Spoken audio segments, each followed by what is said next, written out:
ॐ गणपतये नमः।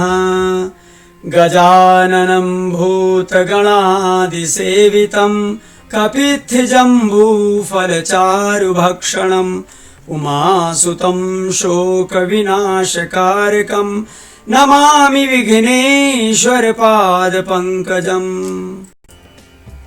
मैं Pandit Ravi Tripathi Vancouver British Columbia से आप लोगों के साथ गंगा दशहरा एवं विजयादशमी के निमित्त बात करने जा रहे हैं और विशेष जानकारियां आप लोगों को उपलब्ध कराने की चेष्टा करेंगे। आपने अभी तक अगर हमारा चैनल सब्सक्राइब नहीं किया है तो कृपया इसे सब्सक्राइब करें, जैसे कि मेरे सभी प्रोग्राम की जानकारी आपको तत्काल सुलभ हो सके। धन्यवाद।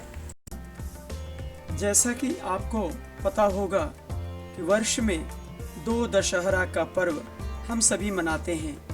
एक गंगा दशहरा जो कि ज्येष्ठ शुक्ल दशमी को होता है।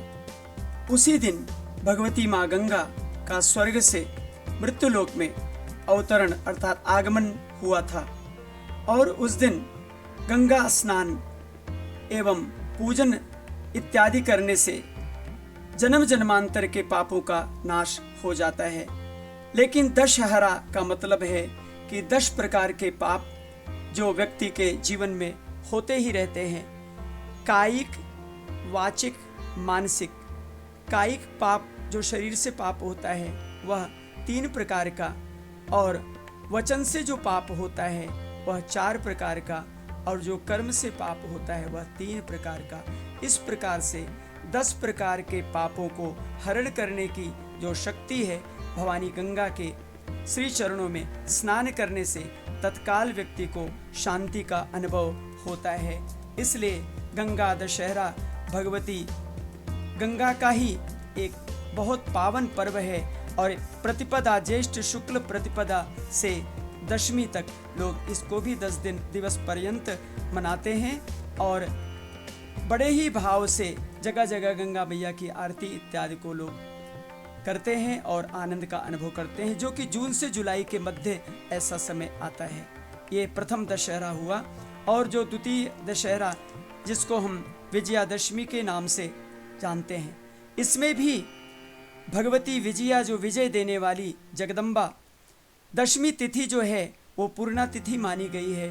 पंचमी, दशमी, पूर्णिमा को पूर्णा तिथि बोलते हैं। इस तिथि में किया हुआ कार्य निश्चित ही सफल होता है।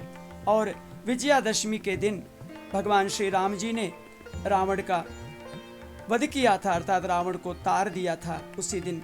इसलिए यह विशेष महत्वपूर्ण है।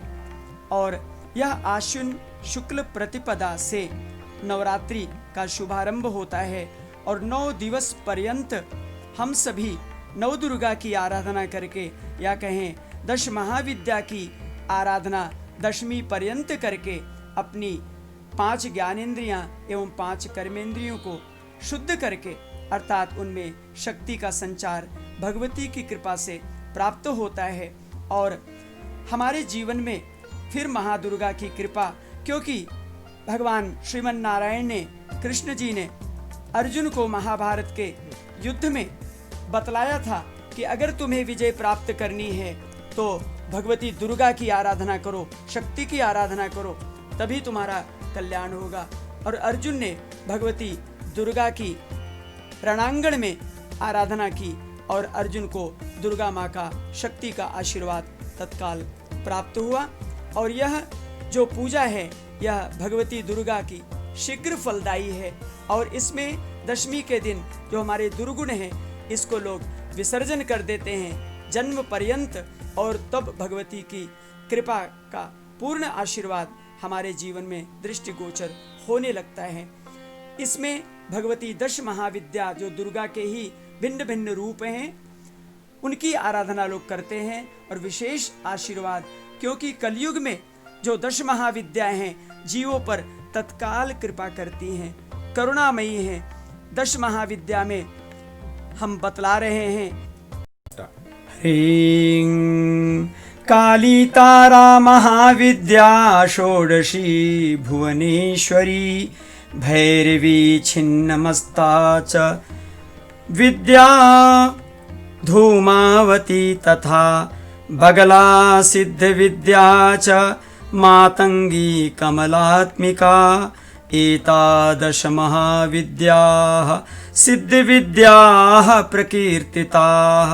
अर्थात इन्हें ही महाविद्या, विद्या एवं सिद्ध विद्या कहते हैं, क्योंकि नव दुर्गा नवकोटि दुर्गा अनंत दुर्गा जय दुर्गा।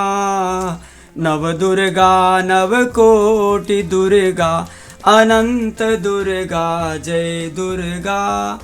भगवती के अनंत रूप हैं, इसलिए माँ का एक नाम है अनंता। भगवती अनंता के श्री चरणों में अनंत कोटि प्रणाम करते हुए अपनी वाणी को विश्राम देते हैं। अगर आपको यह अच्छा लगा हो तो कृपया इसे लाइक, शेयर, सब्सक्राइब एवं इस पर कमेंट अवश्य करें। धन्यवाद।